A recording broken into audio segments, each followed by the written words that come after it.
por que você acha que a extrema-direita se reúne tanto em torno do machismo, da cultura do macho e a mulher vira o alvo disso? Essa tua pergunta é a minha paixão no momento, assim, eu tenho me dedicado muito a estudar isso, inclusive no Festival de Mulheres que a gente está organizando, que a gente chama de Festimel, virou um nome de festa de prefeitura, né? Não tem? Pinhal, no Rio Grande do Sul tem Festimel, Festa do Mel, Festa do Mel. Mas que é Mulheres em Lutas, uma das principais panelistas é justamente uma pesquisadora britânica que chama-se Alice Evans, que ela até ficou bem badalada porque o Financial Times fez várias matérias sobre a tese dela, que é o Gender Gap, né? Tá. A distância entre mulheres e homens crescente à medida que a idade diminui. Ou seja, homens mais velhos e mulheres mais velhas são diferentes, mas menos diferentes do que mulheres e homens mais jovens. Ah, é? É. Como assim? Peraí, não entendi. As mulheres e os homens mais jovens, quanto menor a idade, maior a diferença comportamental entre mulheres e homens. Entendi. É como se fosse assim... É sempre diferente, tá? Uma mulher de 70 e um homem de 70, eles são diferentes, mas é perto. E uma mulher e um homem jovem são profundamente diferentes. E por que isso acontece? Então, ela estuda isso, sobre vários aspectos do comportamento, né? Desde a formação profissional, da independência econômica. Mas tem algumas questões desses estudos que, para mim, explicam a organização da extrema-direita em torno das lideranças... absolutamente forjadas em cima disso que a gente tem chamado de política da testosterona, né? É o machão, é o que grita alto, é o que tá sempre, como o Bolsonaro diz, é o imbrochável, né? Então, o que é a socialização masculina, Demone? A socialização masculina é basicamente prover e comer.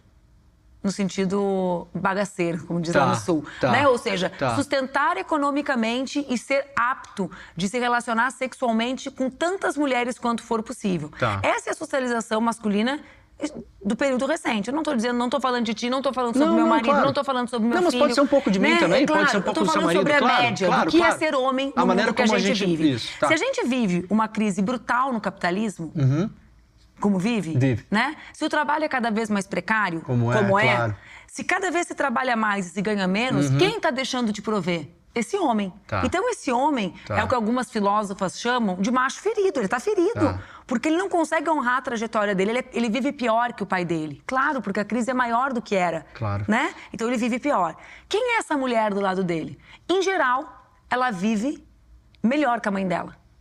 Tem mais direitos, tem mais conquistas, né? Independência econômica, fora, vota. Escolha do marido, vota.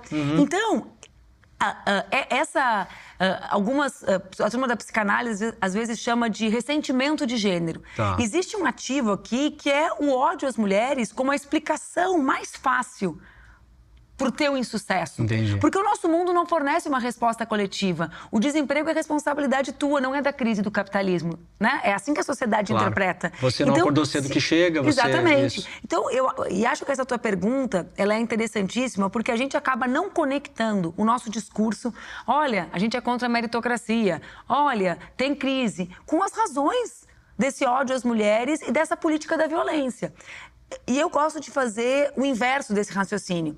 Como as mulheres reagem a essa política da testosterona? Ou seja, se é verdade a tua pergunta de que a política da extrema-direita, da violência, é a política desses machos que odeiam mulheres, né, daquilo que a Márcia Tiburi chama de machismo publicitário, machismo e ódio às mulheres como instrumento de ganhar votos, também é verdade que a gente pode dizer que no mundo o cordão sanitário à extrema-direita tem sido organizado por mulheres. Para não falar de Brasil, que seria uma verdade também, Argentina, né? Argentina, o Milei foi eleito por homens, as mulheres não votaram nele, Trump, né? As mulheres não votaram nele, e a Alemanha.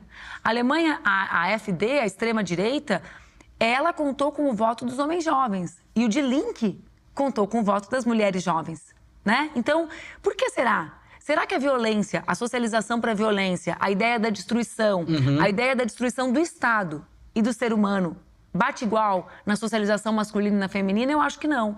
Eu acho que nessa divisão, né, da lógica da construção de gênero, do machismo e do que é da mulher e o que é do homem, a nós... evidentemente, socialmente, né? Não biologicamente. Não vem com o papinho biológico por cima de mim. Mas, assim, socialmente, a nós cabe o afeto. As mulheres gostam, as mulheres cuidam. É o que nós somos educadas e treinadas, majoritariamente, socialmente. Então, a ideia de matar o filho porque é gay, a ideia de matar o adversário porque discorda, bate em outro lugar nessa mulher, né? Assim como a diminuição do Estado, creche, escola, posto de saúde. Vai estourar na mulher. Estoura sempre, na mulher. claro. Então eu acho que passa por essa tua pergunta a razão pela qual a gente vive do jeito que vive e os caminhos pra gente deixar de viver, sabe? Com essa ameaça da extrema-direita. Eu acho que aqui nesse lugar das mulheres e na compreensão desse lugar dos homens, nas duas coisas, né? São igualmente importantes. A série Adolescência é um pouco sobre isso, né? Eles colocam a luz nesse menino ferido, Sim, né? sim. O que a gente oferece pra esse menino ferido? Nada. Exceto matar aquela menina. Então, é preciso olhar para os dois lados para imaginar a construção de uma saída, essa crise imensa que o mundo atravessa, que tem, em geral, como resposta a extrema-direita.